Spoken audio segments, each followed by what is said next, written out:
Hello, my friends. So, we're going to build out a lesson. What do those look like? What are you going to teach? How are you going to teach it, and why?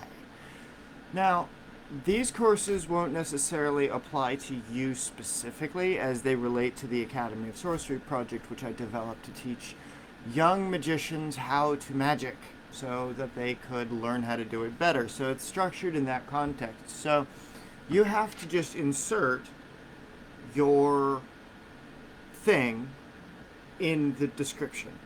I like to think about this as Hogwarts for adults, right? But it's not Hogwarts, it's the Academy of Sorcery. So the concept of teaching teachers how to teach creates the operational structure for what I'm looking to do and how I'm looking to demonstrate that it's not only possible to learn something rapidly, but also to be able to develop and deploy it equally as rapidly once there is a set framework through which you can figure out what works, how it works, why it works, and the application of those things in the process. So this is the framework that I use to teach business owners how to structure their courses in a better way. The same thing works for you, or at least should work for you if you apply these methods correctly. So let's get started, shall we? So the first thing you want to do is you want to structure your lessons and figure out what have you tested? What do you know works? Okay? That's really number one. What are you going to teach on from your experience? What do you know works?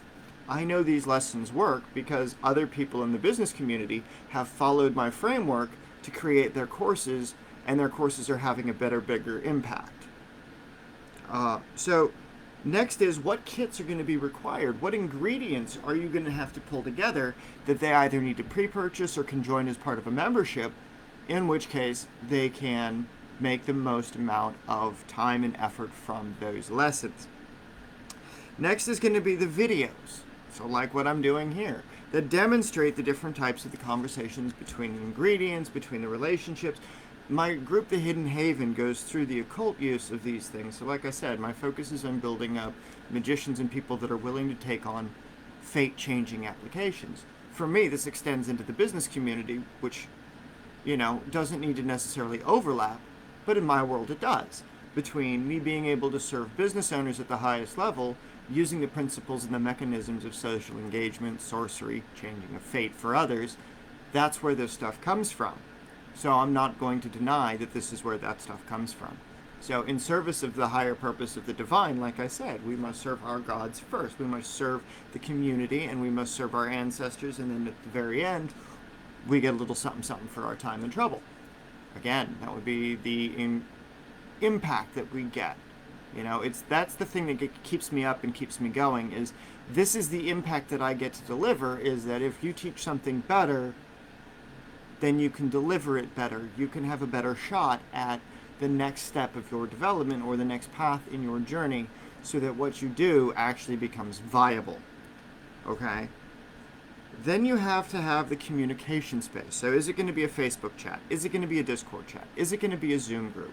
So in my community, I run an artist collective with a bunch of friends that all are in different niches, different businesses, and we've been gathering since the start of COVID. A friend of mine put it together, and I keep going back every night to try to keep it operational so that what we get up to stays current, so that way we can deliver not just information, but we can deliver a social experience where we become friends. Like, I want to meet these people in person. I want to have them over to my house, most of them, right? Like, I'm comfortable with them. I know them. You need to be able to do that with your communities as well. I'll do that in the pagan community, where I've had my student come and spend 3 days at a hotel, and we go through making sure that all of his lessons are on point, so that way he can serve his spirit that he works with, and he can serve the people that he uses his work to serve in the future, so that it all works in congruency, so that there's no failure, so that there's a relationship that's built between me and my students, so that way what we get up to actually services the better form of it. You know what I mean? And then the next one is the projects for the group. What are you using to construct your group in such a way that you have a system of operations and balances and checks in the meantime for that, right? So What can you sell at the front end or the back end of your course is a kit that someone can put together, that they can go through and replicate the spell themselves. And then you can test products like that you're creating, or you can develop or deploy. In this case, you're on mastermind.com, which is a demonstration of a site that produces course management, course materials. Okay? And then how do you stimulate the desire to buy with their course or your course? So while you're developing these things, you have to be able to figure out how to get your hands on students to do their thing, right? Then you have to get the customers who are interested in seeking what you have to do. So that means you have to learn how to speak on other people's platforms, which is, again, why I've got connections with Pete Vargas so that he can do his business training. And that you've got resources in the Entrepreneurs Resource Association that can help build out your business so that you've got a better understanding of public speaking, getting used to it in the Zoom collective. So that way you have the opportunity to engage with other people, so it becomes a more organic experience, so that you don't feel like a talking head in front of a camera. You can just start rambling this stuff off and it becomes second nature. A year and a half ago, I was not able to do that because I was a world's huge fucking introvert, right? I could write copy, I could do stuff in text, I didn't want to get in front of a camera, I didn't want to get in a chat group, and I really hate the phone. So as I work through these different processes in order to get better at the different elements of my business, which actually move the needle forward, these are the learning periods and these are the methods which I've applied to success that allow for these kinds of things to happen. And then formatting the class should include source material. What is it? Where did it come from? Source material stories.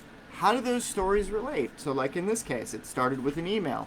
I had this structure that I'm like, okay, I know I can teach teachers how to teach their thing better regardless of what niche or what community they're in so that they can use this framework. But I want to start with Men of Faith because that community is what I related to then, you know?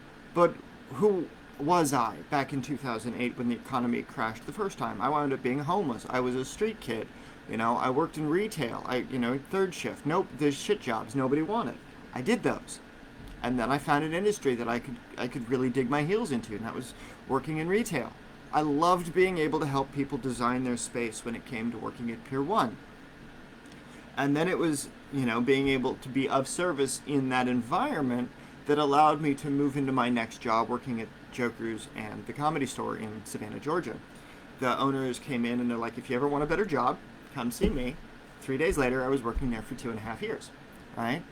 And over that period, I was able to learn all of the toys, all of the ingredients, and all the creams, and all the pills, and all those things, and what they did, and how to serve with those. It's like being gay in the South, it was a very harsh environment. I was told, don't let anybody know your sexuality, don't let anybody know who you are as a person, you're there to answer questions, you don't talk about yourself or anything you're up to with other people that you work with. It was a very rigid environment in that case, and it was hard to become friends with people. Like, we went to once a year dinner, or we didn't go out drinking, we didn't go out and do things. It was very everybody to their own after the I didn't like that. And then I wound up working at the adult store at the Deja Vu's in Las Vegas. I worked my way up from the shit jobs at, all hours of the day and night because it was a 24-hour store, into being their extreme fetish buyer, right? And it was 2.5 years of that. And then I opened up my own business with my mom as a business partner, right? And then moving into teaching people the occult, it started off writing books. It started off, I was posting in chat rooms my methods, my spells, my recipes, or what have you. And then it moves into people seeking me for higher advice, seeking me for higher principles. And then from that progression, what it allowed me to do was create this framework that I'm talking to you about now, which I've been testing in the marketplace to other business owners to be able to get them to demonstrate that, yes, this stuff is possible.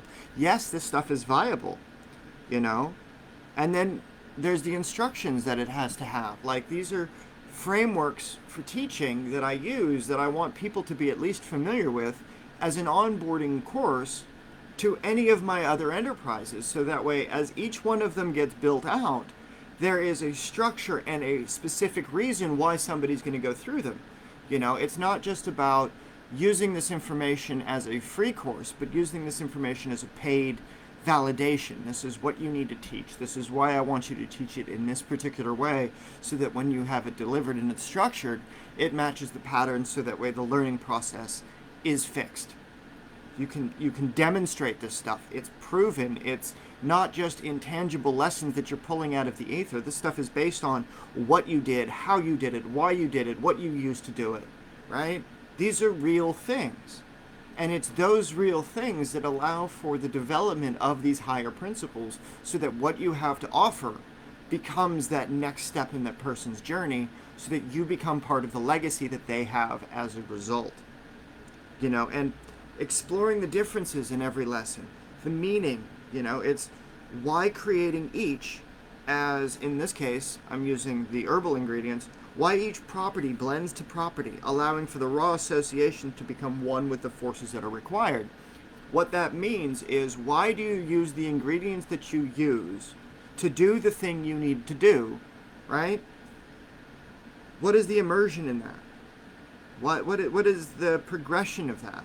The emanation, right? If we're going to talk about holy principles, one of the four worlds is the world of emanation, the divine thought as it emanates outwards. This is that.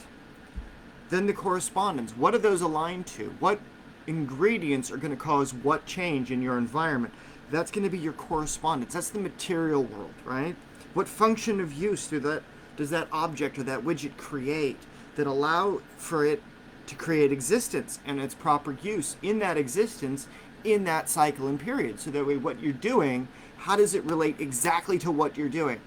So that way you can use it to serve your experience and to serve the lesson that you're trying to teach with that. And then you've got the personal development, the thought, the world of the mind. How will you make this on your own, and the function of that type of relationship with the energy? So how will you use the emanation and the material in order to create the thought that will inspire that other person? Is it going to be through a story that you connect? Is it going to be through the ingredient? Is it through the verbal conjuration of the application of the genesis of that energy as it comes forward? These are going to be able to create those interactions that allow those things to be augmented by their inclusion, so they become an asset. It allows you to understand that I'm using this ingredient for this purpose to serve this condition under these requirements. If you can follow that path, then you have the foundation of making really great lessons, right? And then there's the application. Working with it one-on-one, how did I do this? Why did I do this? What did it cause for me, right? In delivering this conversation that I'm having to you, I've had this conversation with other teachers in different forms. I've had these notes posted throughout various groups for free online. So now that you're hearing me actually talk about it, putting the time and effort into creating what this first lesson is the foundation of what's going to be your first kind of lesson. You need to be able to draft these things out. These are your first steps in understanding what is going to be the emanation of what I'm trying to do.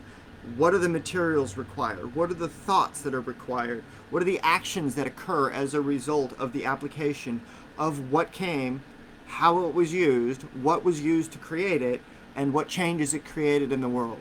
If you can demonstrate these four principles in whatever you have to say, congratulations, you have now completed level 1, lesson 1, right? You have created a journey somebody else can follow along. So it's my hope that you'll be able to follow along with this, and it will create the starting point for your next thing. Thanks for watching, and I'll see you in the next